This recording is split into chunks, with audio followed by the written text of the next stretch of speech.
What's up, guys? This is Optic Rambo, and today it's Part3 time. This is the third part of my video, so if you haven't watched the first two, I strongly suggest that you watch them if you enjoy this commentary. As this is mainly a series, like I said before, mostly due for amateurs that are competing and trying to get to the highest level, to have the right mindset going into these games and generally as a team. So today we're going to be talking about the importance of communication.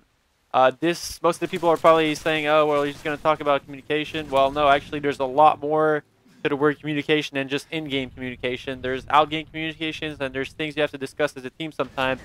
And today I'm going to be giving you information from my experiences that I have dealt with as far as making sure that your teammates are always happy, and ways to make your teams last longer. I think a big problem in the AM community right now is the problem is you guys don't really seem to stick as a team very long. So just to make sure you guys are on par, this is a pickup scrim. So this is bootleg. Mainly I just get a lot of kills with this silence PP90. I was just screwing around trying it out, like in my last video. So I've been actually liking it a lot. So I don't know, I might try to competitive scrim at some point, but we'll see. So let's start off with the first segment. We're gonna start it simple with in-game communication. The importance of constant communication is key to a team's success. If there's anything that my team, Optic Gaming, has been doing since the very beginning of competing together, and things that, in my opinion, makes us one of the stronger teams in the game, and one of the main topics that makes us different from other teams is our ability to communicate nonstop, and always giving precise information in certain times that some people might not realize the information is there.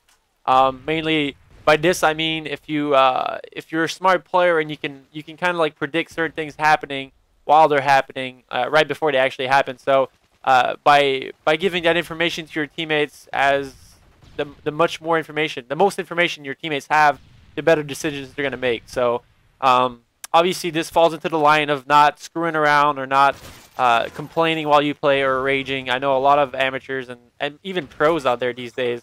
Even myself, I'll still do that sometimes.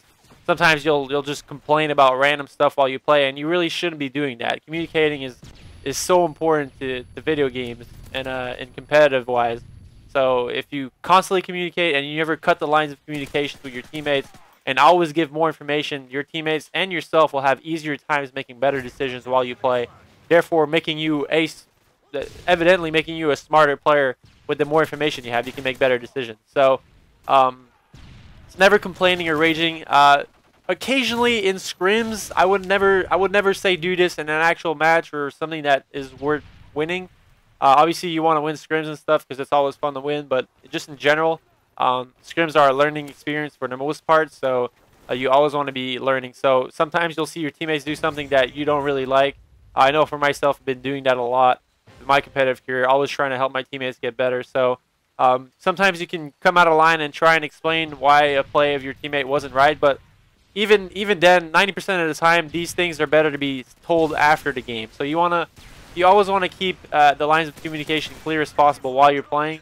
And once the game is over, if you saw something in the game that you didn't like about your teammate or he could have been doing better, you can even go to theater mode. Like we have that now. We have the ability to go back on gameplay. So always use those tools to your advantage and never try to cut those lines of communications during the game, because that might aggravate your other teammates because maybe they'll die because the call out could have been made and it wasn't. So so keeping lines of communication clear while you play is something that will make your team like a healthier team, I guess you can say.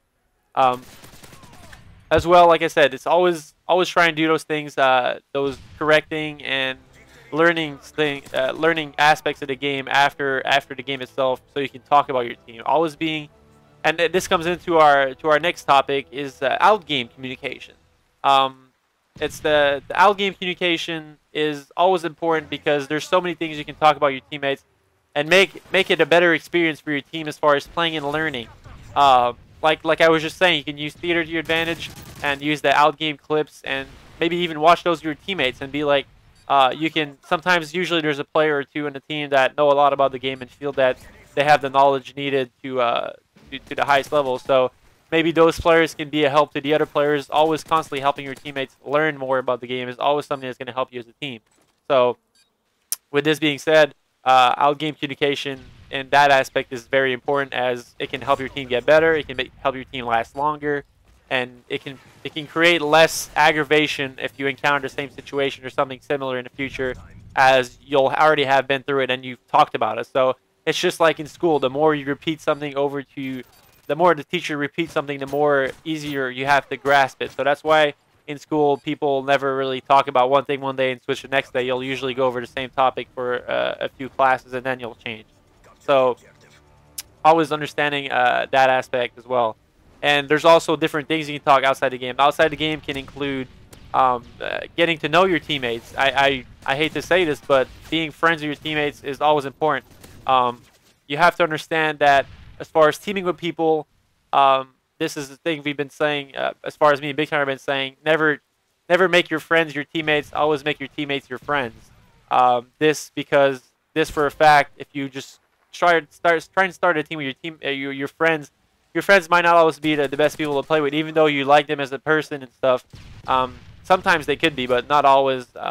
They're not always the people that you want to be playing with as far as teaming with. So that's an important saying I think everyone should be abiding for. But you always want to feel comfortable with your teammates. The more comfortable you feel your teammates in and out of the game, the better you'll have. The better relation you'll have with them, and the easier it's going to be to when those times it comes to learn about the game. The more respect you'll have from them. If a teammate hits let's say I've had teammates that have hated me in the past because we just didn't really, I guess, go hand in hand together as far as like personality and stuff. So with those people, it's always super hard to try and make them understand certain things about the game if you feel it, because they just don't like you to start out with. So why would they want to hear someone they don't like talk about the game to try and help them out, even though because most likely, most of the time it's constructive criticism. So. But sometimes those people just see it as pure criticism and they don't like it because they feel like you're just trying to attack them or something because they just don't like you as a person to start off with. So that's being able to talk to your teammates and having a certain relationship with your teammates is always a super important aspect of the game. That's always needed in the end because especially when you go as far as LANs are concerned, if you don't like your teammates on LAN, it's normally not going to go well because you're right next to them and such. So it's really hard to have a relation, even if you're not comfortable with your teammates on LAN. I've never really had that, but I've seen it before. Players just really don't really communicate, or in general, they just don't feel comfortable with them. So having a good relation with your teammates is super important. Also, as far as this is concerned, you can get accustomed to their goals. I've seen a lot of people replying to having questions in my first two parts of the series is. They always seem to say that their team's not lasting long enough because they play 2 matches, they lose them, and their team breaks up. Well, that's something you should do right before even before you start playing with your teammates, as far as being serious with them, is maybe get accustomed to their goals. Maybe have an idea of what they're trying to do as far as competitive gaming. Maybe they have completely different idea of it than you do. Maybe they're just oh, well, I just want to play GBs, and I don't really want to get as far as far as your goal maybe is. So, talking to them, being open about your experiences and your goals in the gaming district is always something that can be really helpful to making a team last a bit longer as far as like I said, the competitive gaming is concerned. And there's also, you can talk about your teammates about schedule. You can kind of figure out how dedicated they are about talking about their lives and stuff. If they let's say they have school and work, but they're still winning the game a lot, then that means a lot to me if I were to team with a player like that, because the player is willing to invest time even though he doesn't have that much free time. So obviously at some point you have to make decisions as far as who you want to play with. But always playing with players that are dedicated is really important to me as far as a competitive gamer, because whenever I first started playing, I was ready to invest the time, and if I'm ready to invest the time to play whenever I have free time and my teammates aren't, they rather, let's say, go out and do stuff every day, than to the point where are they really worth the time to play with, because maybe they, just to start off with, that kind of tells you that they maybe don't have the same goals as you are. Maybe they don't have the same attitude about it. And also attitude is a big part of, that comes into the first part, the in-game communication. Attitude is really important. I've teamed with players in the past that don't really communicate that much. Example, I'm not really going to name names, but there's some players that would communicate at times in actual games, but in scrims they'd be completely silent. You can't do that. You have to be able to communicate in every aspect of the game, no matter what, at any given time. If you stop communicating in game, then, like I was saying earlier, it's that little time you stop communicating, then that time you don't have information flowing for your teammates, so you can't really make good decisions. And also, like I was saying, if you communicate after the game, you can talk about the best ways to play. Um, those are always things that are going to help you as a team gain much stronger. And the last point is being able to handle problems. If you communicate with your teammates out of the game, you're always going to have problems as a team. So you always have to talk about it, and it's really important. Like I was kind of like butchering that last sentence, but it's always important to talk as a team. You never want to go out and deal with problems with yourself when your teammates might have a different opinion than you. Because let's say, for example, like my actual team right now, let's say I had a problem with Big Timer or something, and I just go straight to Big Timer. But maybe Set and Merc don't have problems with Big Timer. And at that point, if I go out and talk to my problems with Merc, then he's gonna be like, oh, why does my team have problems with me? When in reality, it's only me that would have a problem with him or something like that. So um, it's something you always want to be talking about as a team whenever you have a problem with your teammates.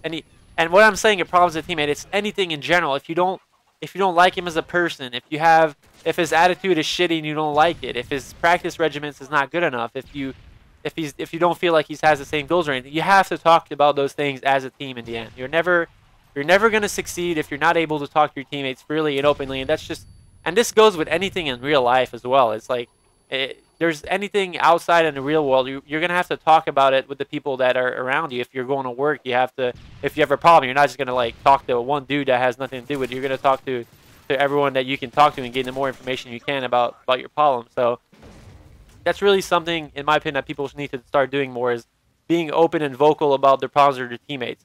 And you always have to be open about it. If you're not open about some problems, then if you're really like rejective of those problems, then you're not really going to be able to succeed at some point, because there's always going to be things that are not going to go well with your team. So having a healthy team in the end is mostly due to good communication. And that pretty much sums it up for today's video. I hope you guys enjoyed this. I'll be doing more of these again. So yeah, have a good day, guys.